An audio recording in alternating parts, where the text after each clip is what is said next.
see, just before we go to the audience, that we have Brother Dean Okai. You've just joined us.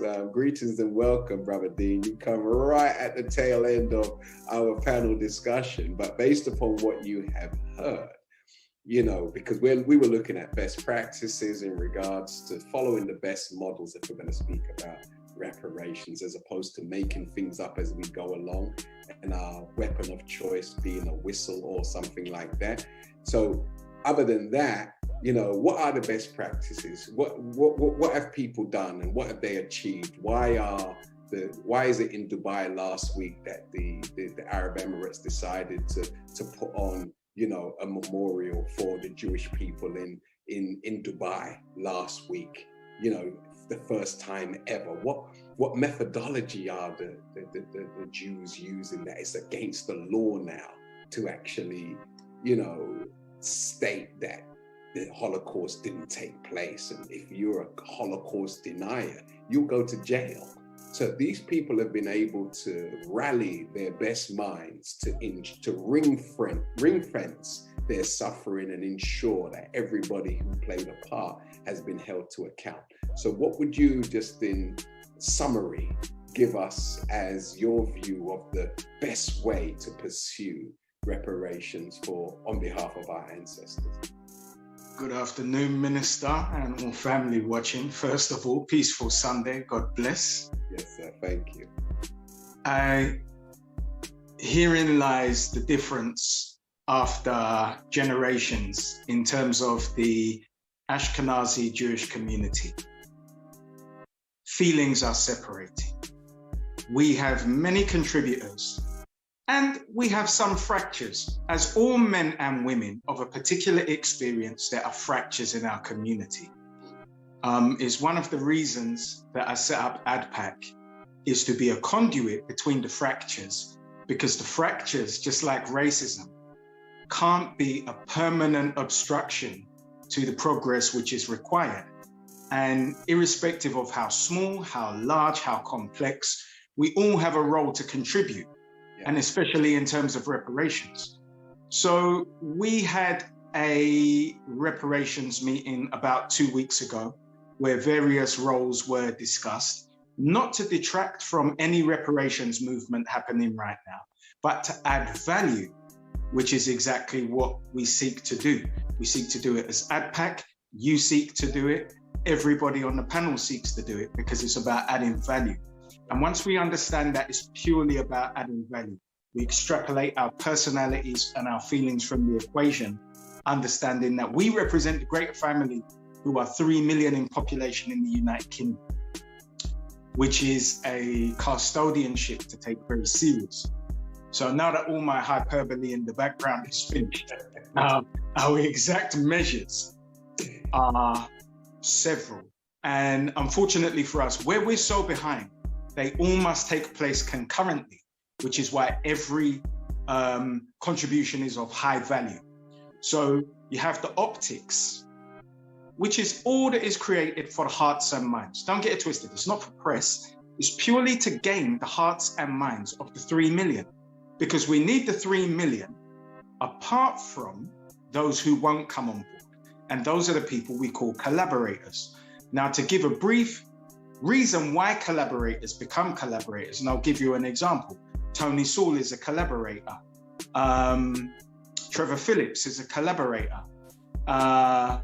Kemi Badenoch is a collaborator, and I will say why. I prefer you to speak to the principal rather than... I'm going to speak to the principal right now.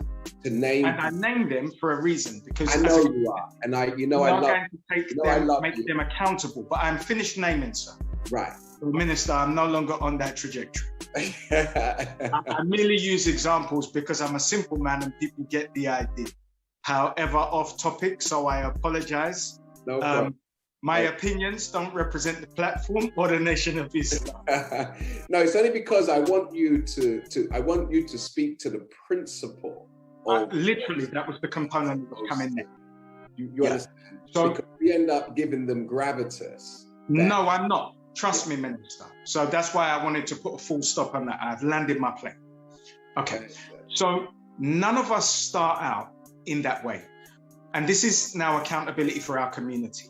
The problem is our community don't financially or socially reward our champions, including the nation. So first of all, I'd like to give an acknowledgement of the landmark case, not because I'm blowing wind in your flag, but because we must understand that it set a case precedent when we're talking about most effective practice, which is why I broadcast it, not to shine a light on you, not to give you any kudos because you don't need it, because you are accomplished, but for us to recognize that that legal precedent that was set is now our template to become one of those very important fixtures in every single reparations movement moving forward. Because when you can beat national institutions in the High Court, we know now that when we are legally in the right, we will win. And then it is just about our fortitude. So literally, just to jump back, I digress to the community now.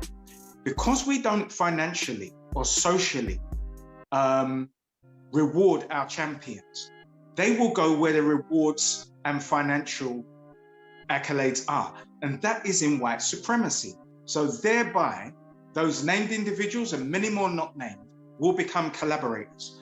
But we need all of our family, which is why we must now connect at a national level so that when we go to government, as with our distant cousins, the Board of Jewish Deputies, we are one, taken seriously, have the legal backing behind us, but more importantly than that, which is never to be underestimated or discounted, the spiritual backing of 3 million people.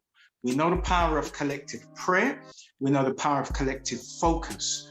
When they are aligned, there is no 10 million collective of Europeans who are in our way.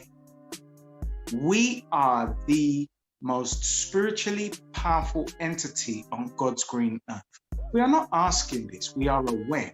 So now when it comes down to the actual tactics and strategies that are deployed, number one, the most important thing that banks fear is a run on the bank. Cast your mind back to Northern Rock. When we start to create rumors about the reparations, they will call us into a room. That is first and foremost. That is the banks. Now, it was discussed in the meeting, and your name came up, that we have to go after a tiddler, a small fish. We won't name the small fish, but we understand that the person came forward very boldly as an actor and was talking about his family who owned our families. Right. So we go after a tiddler and we assassinate them, we decimate them to make an example. Just a baby one, and we take some small shekels, as our distant cousins would call it. Low-hanging fruit. Low-hanging fruit, brother. I defer to your wisdom because your wisdom is correct. And I asserted this at the meeting. In any case, the second, where we have all the evidence and the admission of guilt, is the Windrush. So now we create the class action against the government who were in full articulation of their guilt, and we get them. Now, our brother Savvy, this is why I love Savvy Javid, because in his brief transition as Home Secretary, he mentioned that this might be worth 200 million UK pounds sterling. And I keep all the digital receipts of people saying everything so we can use it in our high production value propaganda when we release it for the hearts and minds of our people, and there's evidence in our case. So we're going after the whole 200M, which isn't just about the the victims. It's also to institutionally build out in robust structure what we require as a community, so that when we go to government with our APPG, our all-party parliamentary group, with Africans from every party, to lobby exclusively for and on behalf of the 3 million population, African Caribbean population here, who are resident, immigrant, also the Caribbean islands, and the so-called Commonwealth African nations. We are Pan-Africanists in our intent, we are Pan-Africanists in our function, and we are Pan-Africanists in our politics and economics. We will now demonstrate that. Now, when it comes down to winning hearts and minds, me and you are too many who understand one thing. The only thing our community respect is demonstration. So cowards with hyperbole will never gain traction. Only men and women who are bold and demonstrate their commitment to our people with consistency will gain traction. And in that traction, we as collective custodians are tasked with creating the case, with building the team, with no division. And not everybody has to be in one room at one time because there are conduits, and God bless. But the key is that we are all aligned under one objective for a singular outcome at one time. And when the movements are happening concurrently, let none of us be jealous of any of our brothers and sisters for works that aren't our role.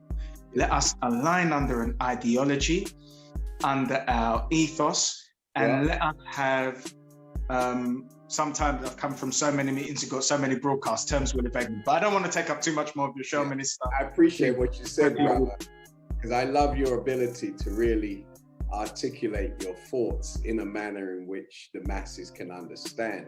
But I do say this to what you say: good luck with trying to achieve lack of envy and jealousy. Like, that is plaguing our community. If you achieve, which isn't our role, Minister. Like, the unfortunate element of our community, brother, are those whose hearts are filled with envy and filled with jealousy. And any accomplishment that anybody makes, rather than celebrate it, they look for a way to try and tear it down. And I remember I was listening to something that somebody sent to me, and there was a person who was mentioning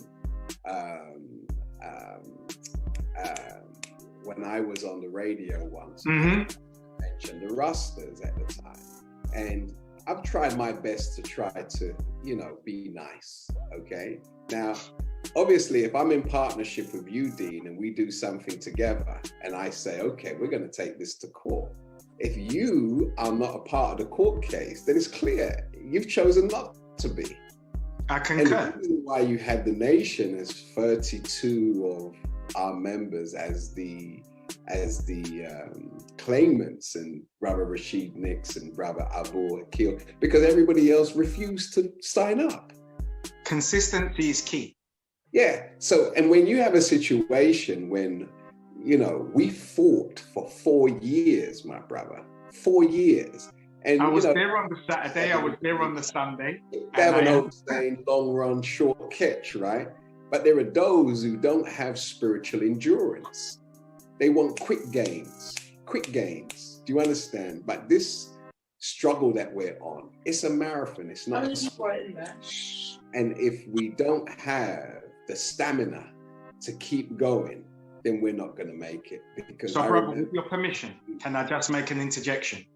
It's got to be very quick because I got to go. Very brief. To the chat. I just want to say this. This is why there are many roles that are necessary.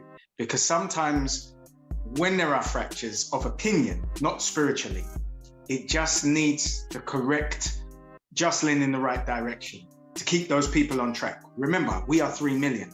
And when we say touch one, touch all, that means no man left behind.